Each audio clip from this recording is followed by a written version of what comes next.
Obrigada, Cida. Muito bom dia a todos vocês. Vamos dar sequência àquele cenário magistral que nos acabou de desenhar na mente o professor Romão, de como a vida eclode, de como a exuberância da vida, não é certo, eclode. E a partir desse cenário a gente se vai focar na questão do humano. Como esse humano se organiza, como esse humano cria estruturas, como esse humano cria instituições, como se socializa, como essa socialização vai mudando, de alguma maneira vai criando contornos diferenciados no transcurso de algo que nós chamamos a história do humano, a nossa história, e é essa história que se insere necessariamente, por favor, Román, na percepção de aquilo que acabamos de construir necessariamente neste contexto. E dentro deste contexto é muito fácil de ver, muito fácil de distinguir que entramos nesta grande sinfonia faz muito pouco tempo. Nós, os humanos, pelo que sabemos até o momento, somos a última espécie que entra neste cenário. E diferentemente de todas as outras espécies, somos criadores de realidades organizacionais que não se perpetuam em um tempo infindável, mas que vão mudando, que vão adquirindo perfis diferenciados. Entre, por favor, a próxima, entre essa ordem do cosmos, em que previsivelmente vamos em busca do Sol, olhando para o leste, e vamos em busca, não é certo, das estrelas e das constelações que aparecem em cada estação, em um ponto do espaço. É um mundo previsível, o que nos permite, não é certo, o cosmos é literalmente predecir a oportunidade de uma manhã, de uma nova estação, de um novo ciclo, e esperamos que de fato, não é certo, isso aconteça.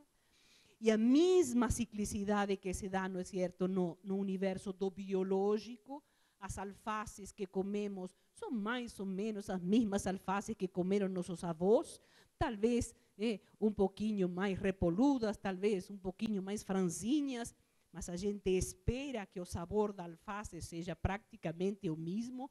Igualmente acredito que o coelho deve esperar que o sabor da cenoura seja, não é certo, exatamente o mesmo que comeu em estações anteriores. No humano, essa possibilidade de previsibilidade não acontece. Nós, tudo indica, não somos um produto acabado, nem no plano, não é certo, biológico, desde já no contexto histórico ou cultural. Nós nos estamos fazendo.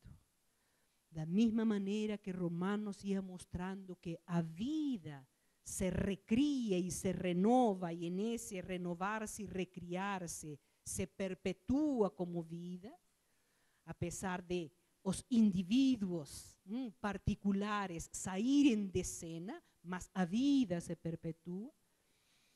De alguma maneira, os nossos elementos contribuintes para a construção do humano se vão renovando, reformulando, revisitando, para perpetuar essa organização factível de um projeto cujo final não conhecemos.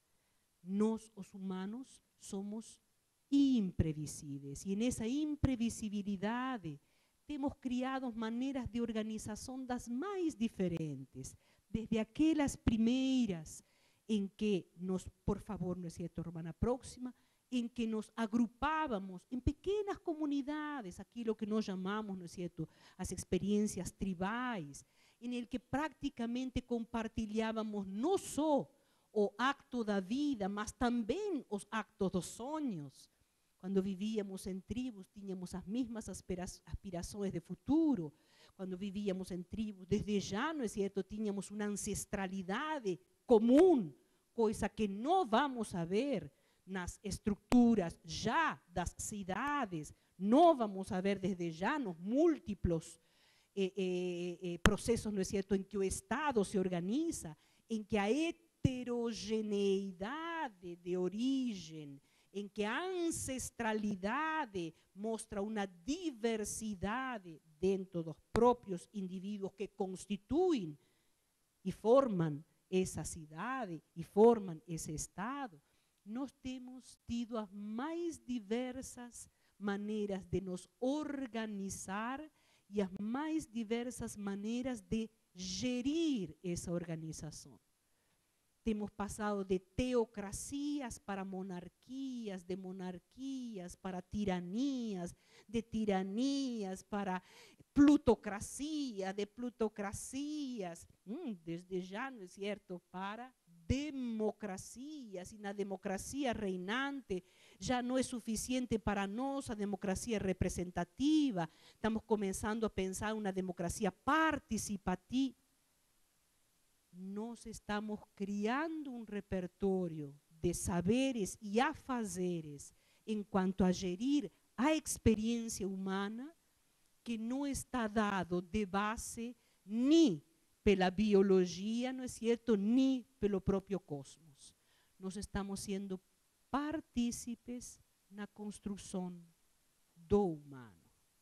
E nessa construção do humano, por favor, citemos a próxima. Sempre é bom lembrar que somos 100% biológicos e igualmente 100% culturais. Nós criamos repertórios de maneiras de ser e estar dentro deste mundo. Esses repertórios não estavam já definidos para nós. Qualquer abelha que nasce dentro de uma colmeia já sabe qual é sua função nessa comunidade na qual habita. Qualquer peixe que vai integrar um cardume também sabe qual é, não é certo, sua trajetória. Em última instância, ao nascer uma tartaruguinha do mar, ela não fica despistada para saber onde é que está o mar. Ela sabe onde está o mar e, ainda que seja muito frágil, corre disparada para o mar. São experiências de vida em abelha, em peixe, em tartaruga, e de aí também qualquer outro mamífero, em el que já se sabe o que fazer. O script de sua trajetória de vida já está definido no próprio momento do nascer. Não é a experiência do humano.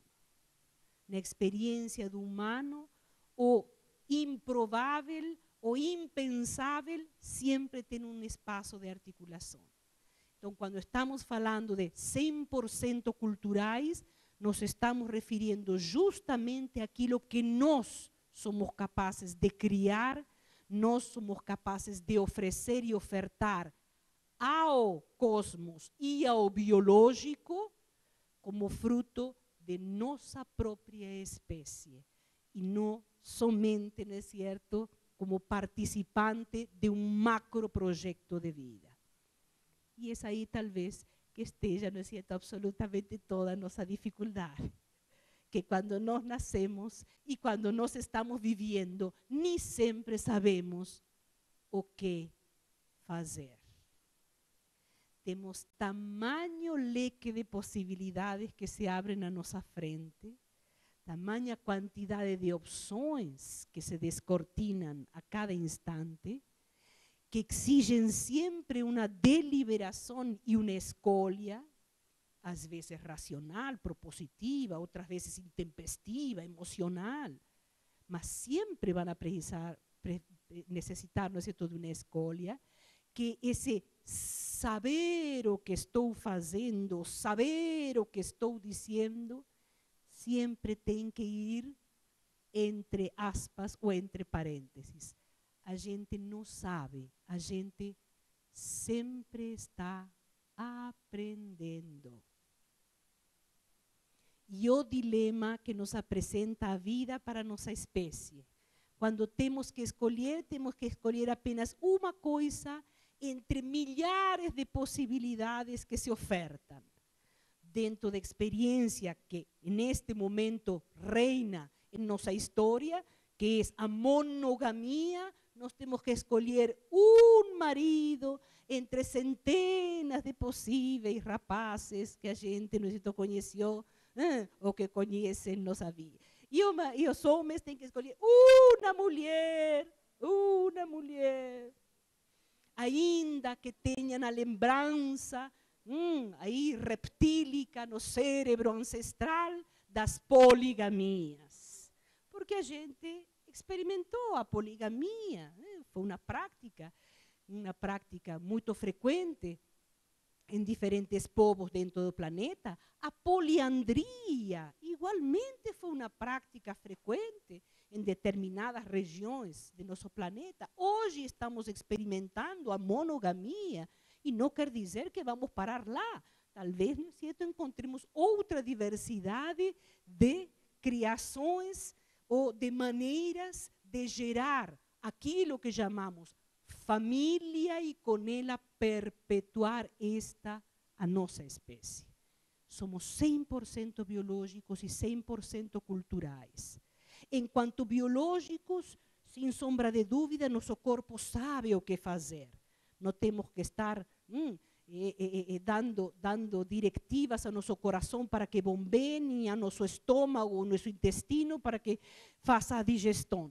Há um saber, há algo que já se aprendeu e se incorporou em um processo que é autônomo no sentido de uma conquista, de uma liberdade de ação. Culturalmente, estamos aprendendo.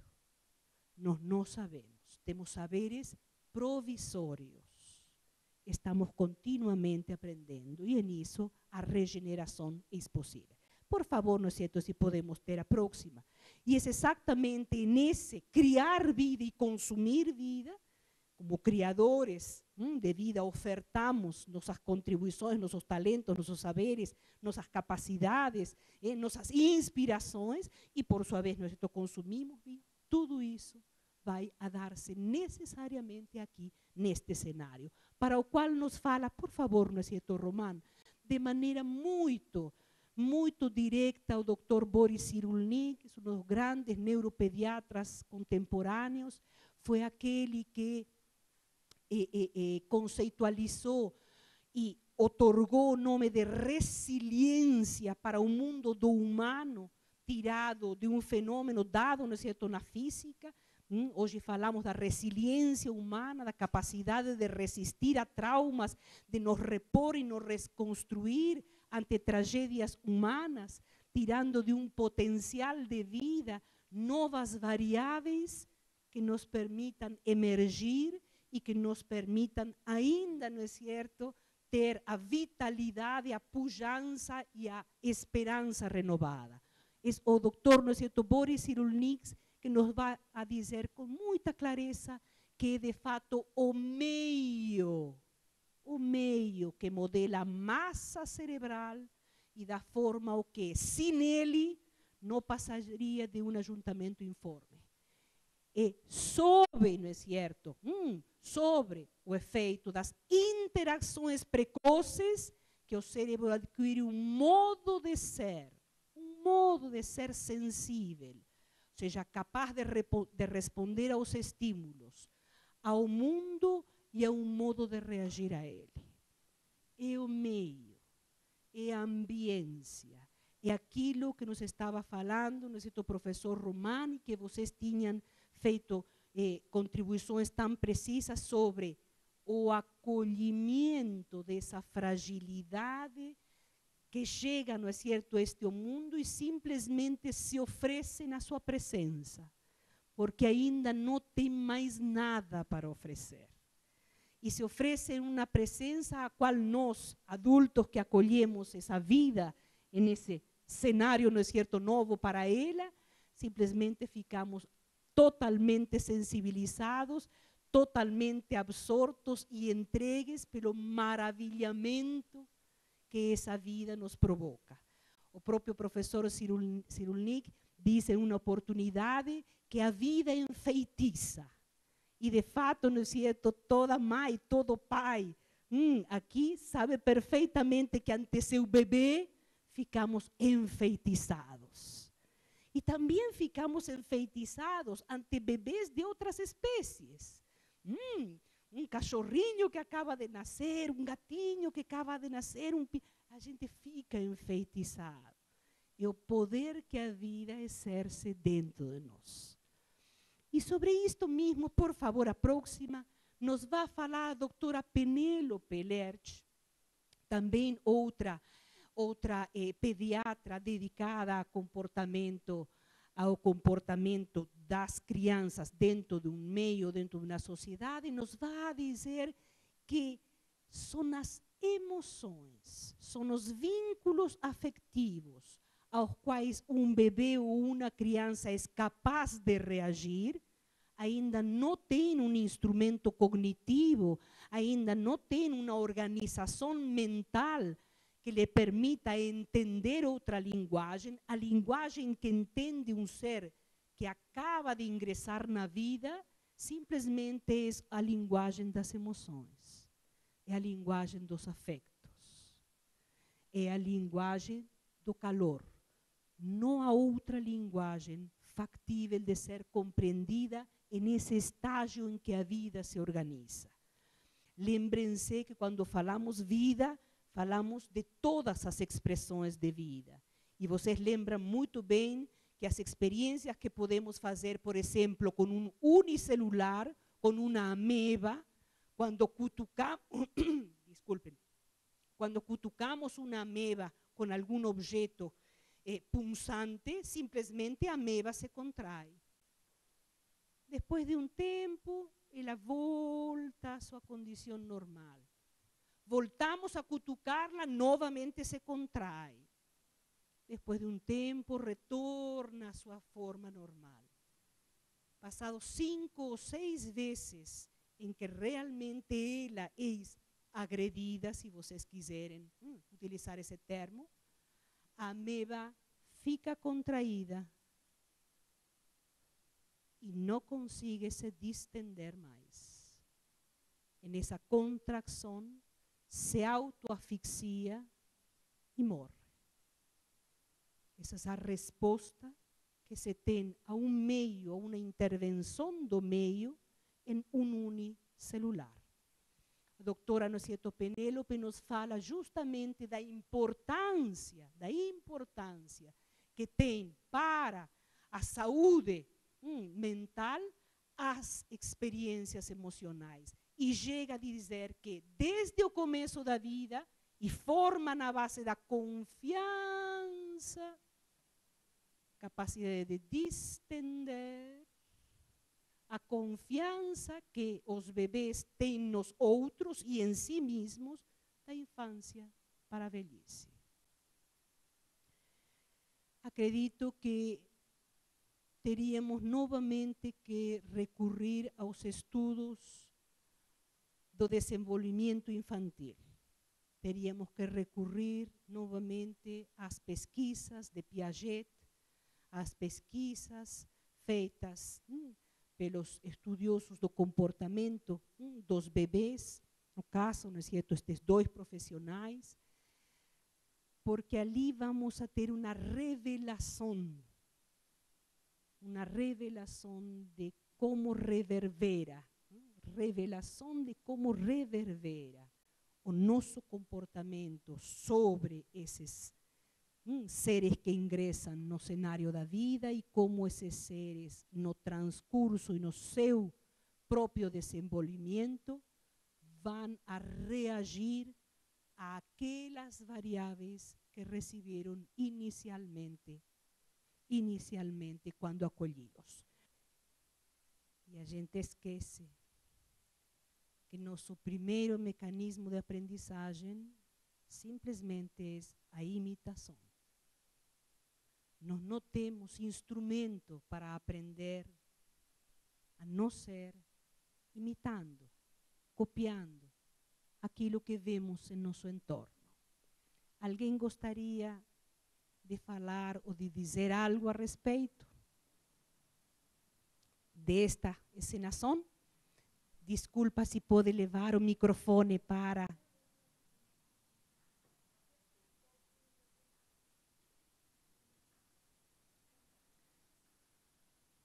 Nós somos criaturas de imitação.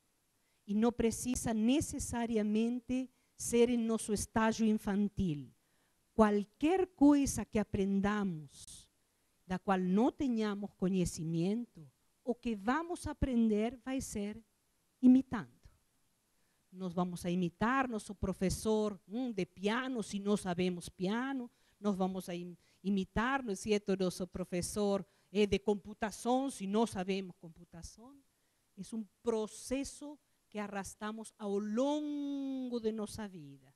E recém começamos a adquirir competências de criar quando essa imitação está o suficientemente sedimentada, enraizada, metabolizada dentro de nós. Por favor. Boa tarde. Eu estou muito emocionada porque eu me vi quando criança.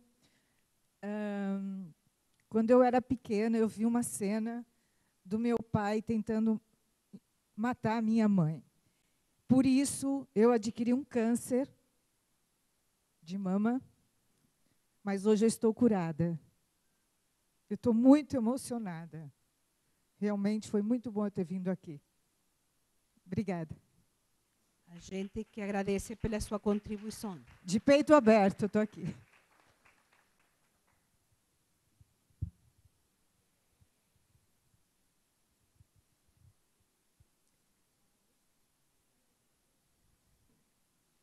Quando fala, não é certo, que está emocionada, sem sombra de dúvida, é uma animação extremamente forte. Ver uma criança gritando com um bebê, uma criança de alguma maneira gesticulando, dessa maneira. E a gente, não é certo, sabe que todos nós estivemos submetidos a isso. Absolutamente todos nós estivemos submetidos a isso. Por favor. As emoções necessariamente vão a ser o meio pelo qual vamos a organizar, criar e orquestrar aquilo que nos vai dar mais tarde a noção de identidade. Quem eu sou? Qual é meu talento? Qual é minha capacidade? Qual é meu perfume na sua singularidade, em el que eu posso oferecer a esta comunidade de vida que me acolhe e que obviamente apenas eu posso dar aquilo que está dentro de mim. Esse reconhecimento enquanto identidade de qual é minha singularidade. Isso não se pode de maneira nenhuma fazer, não é certo, aflorar, a não ser através de um repertório de emoções que minimamente legitimem aquele ser que está chegando. E quando dizemos minimamente legitimem, estamos falando oferecer a confiabilidade irrestrita para alguém que se está oferecendo a nós em uma confiança irrestrita. Gente, quando nascemos com muitas poucas habilidades para sobreviver. Sequer nós conseguimos mexer dentro do berço. Precisamos meses para poder adquirir algum tipo de autonomia que nos permita mexer-nos no berço. É mais, quando nascemos sequer sabemos onde está a fonte de vida, ou seja, o seio de nossa mãe. Ainda não é certo que não se tenha uma mãe biológica, nós não saberíamos onde está o bico da mamadeira. Alguém nos tem que conduzir até ele. Precisamos muito tempo para adquirir a possibilidade de ficar erectos, apesar de sermos uma espécie erecta. precisamos mais anos ainda para poder articular nosso pensamento e para poder transmitir nossos sentimentos e sensações. Lá se vão quase 10, 12 anos para termos maturidade biológica e poder criar, poder procriar, poder dar vida a outra vida. Não há nenhum outro ser vivo, não há nenhuma outra espécie que demande tamanha quantidade de tempo e de aprendizagem para adquirir autonomia. Lá se nos vão 16, 18 anos para ter uma maturação psicológica, para adquirir aquilo que se chama maioridade. Maioridade que hoje sabemos se estende um pouquinho mais, não é certo? Do que aquilo que legalmente está inscrito em nosso RG. Muitas vezes temos adolescentones de 30 anos, 35 anos em casa. Ou seja, é um processo muito lento. Nós somos lentos. Demoramos em poder adquirir a competência de dar conta de nossa própria vida. Sempre naquela afirmação de que não sabemos, na palavra contundente e absoluta e radical, estamos aprendendo. Estamos aprendendo. E nesse aprender, as emoções adquirem um repertório, adquirem uma ingerência absolutamente fundamental. Por favor, não é certo, a próxima.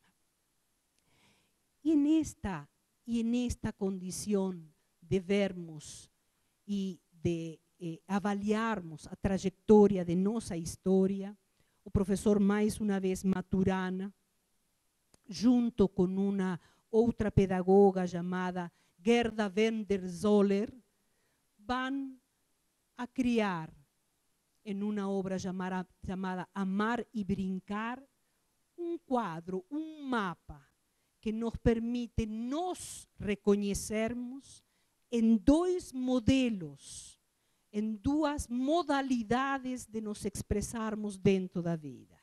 Aquilo que ele vai chamar os patriarcados e aquilo que vai chamar de cultura matrística. Por favor, gostaria de que não nos confundamos. Não está falando de cultura matriarcal, porque a matriarcal é tão idêntica a esta modelação patriarcal, não é certo? Estamos falando de matriz, estamos falando, não é certo, dessa matriz biológica da qual o professor Roman nos discorria, não é certo, minutos atrás. E algumas questões que são extremamente interessantes entre estes dois modelos, dois modos de reagir ao mundo no qual estamos e de ofertar a nossa contribuição nesse mundo, não é certo, onde estamos. Começa desde já pela condição da apropriação, a capacidade acumulativa do acumular, em contraposição à participação. Mas aquilo que nos interessa a nós dentro desta abordagem, as relações interpessoais, nos diz, num patriarcado, as relações interpessoais são baseadas no modelo autoritarismo, obediência, vigilância, controle. Penso que grande parte de nós nos temos educado, temos frequentado escolas, temos desde já, não é certo, alguns de nós frequentado famílias, nos quais estes 4 elementos estavam constituindo a rede de relações, permeando a modalidade de se comunicar e de se expressar. É mais, se tinha como um valor positivo, relevante, edificante, que o pai tivesse um papel autoritário. E vejam que nesse papel autoritário, esse próprio pai, quando estamos falando de um seio familiar, era privado do contato trato amoroso no trato diário com seus próprios filhos. Y esto es realmente interesante observar, porque cuando estamos hablando de autoritarismo, vía de regra acreditamos que hay alguna vantagem en aquele que faz o papel do autoritário. E não vemos as terríveis desvantagens, o terrível peso que termina sendo carregado em esse papel do autoritário. Quantas vezes se tem ouvido dentro desse próprio cenário, não é certo, familiar, comporte-se bem, faça, não é certo, as tarefas, não briga com teu irmão menor, porque veja que quando chegue teu pai em casa, vou contar para ele. Cuidado, não é certo, que vou falar para teu pai. E com isso temos criado essa reverberância de alguém que necessariamente tem que estar punindo, necessariamente tem que estar colocando o limite coercivo, o limite doloroso a um comportamento que entendemos desviante. Nenhum autoritarismo cria vantagens para nenhuma das partes que o exercem. Ambas as partes são vítimas. Ambas as partes, não é certo, ficam aquém de sua possibilidade natural na qualidade de seus relacionamentos. E o mesmo acontece, não é certo, com a obediência. Não só aquele que está submetido, em última instância, ao dictamen de uma ordem, é a parte mais dolorosa do processo. Ambas as condições são geradoras de dor. Como ambas as condições da vigilância e do controle terminam corrompendo a relação, terminam usurpando os espaços de liberdade. Que é o que poderíamos ver em um modelo não autoritário? Que é o que poderíamos expressar em um modelo não autoritário e, consequentemente, matrístico na percepção do Maturana? As relações interpessoais são baseadas no modelo amizade. Que, por favor, não significa anuir com qualquer coisa. Cuidado que amizade não é permissividade.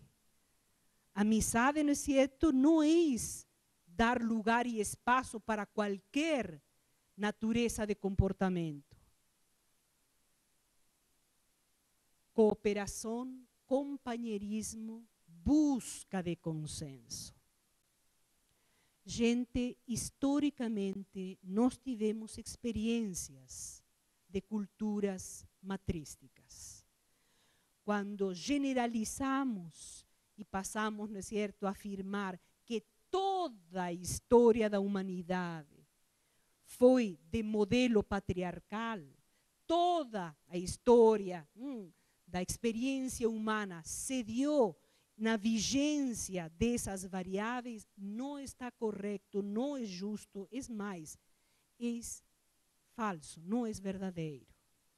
Nós tivemos, dentro do próprio Ocidente, experiências como a experiência cretense, onde a convivialidade ficou retratada praticamente em toda a sua experiência pictórica, em toda a sua experiência arquitetônica e ainda celebrada nas cerâmicas extraordinárias que podemos ver hoje nos museus, onde a vida natural, a vida da convivialidade em um repartir alimento, em um compartilhar alimento em jardins, ou ainda de pessoas dançando, ou ainda de pessoas preparando alimento, é o que se retrata pictoricamente como celebração da vida prosaica, que não deixa de ser uma vida poética.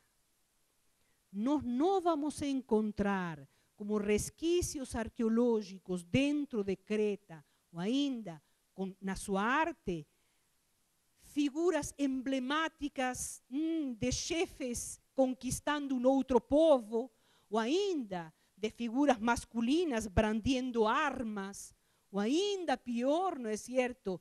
Pessoas escravas ou manifestando submissão a algum chefe triunfalista. Não vamos encontrar essas expressões, que obviamente vamos encontrar em outras culturas, que vamos encontrar de maneira muito em outras culturas indicativas de aquele outro modelo. Eu faço um convite a vocês. Procurem apenas, não precisa ser muito grande, 5 quarteirões em torno de onde vocês moram.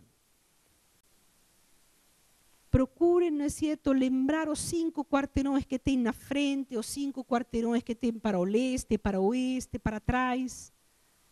Conseguem lembrar o nome das ruas em torno desses 5 quarteirões?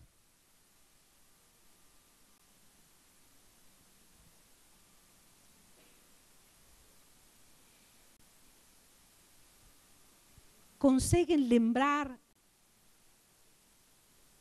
os nomes de que pessoas são?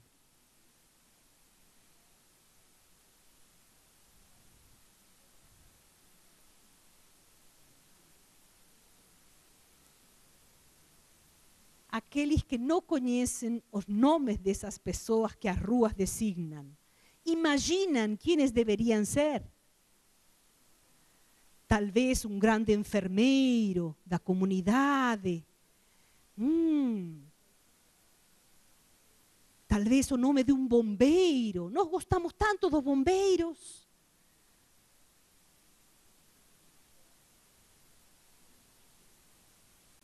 Talvez um professor da escola pública que frequentávamos ou que estava localizada aí. Via de regra, os nomes das grandes avenidas estão destinados ao quê?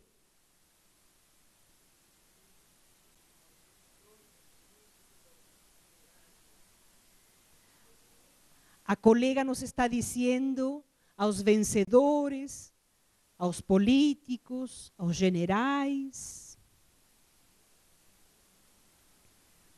Pessoas que se destacaram na sociedade.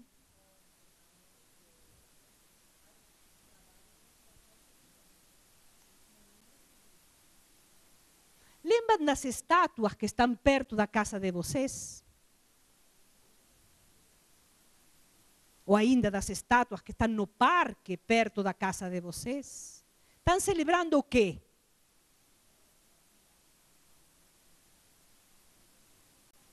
Conseguimos distinguir que estamos dentro de um espaço que foi modelado grandemente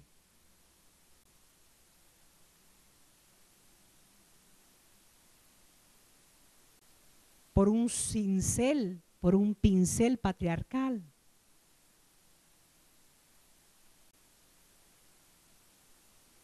Se lembram os grandes monumentos,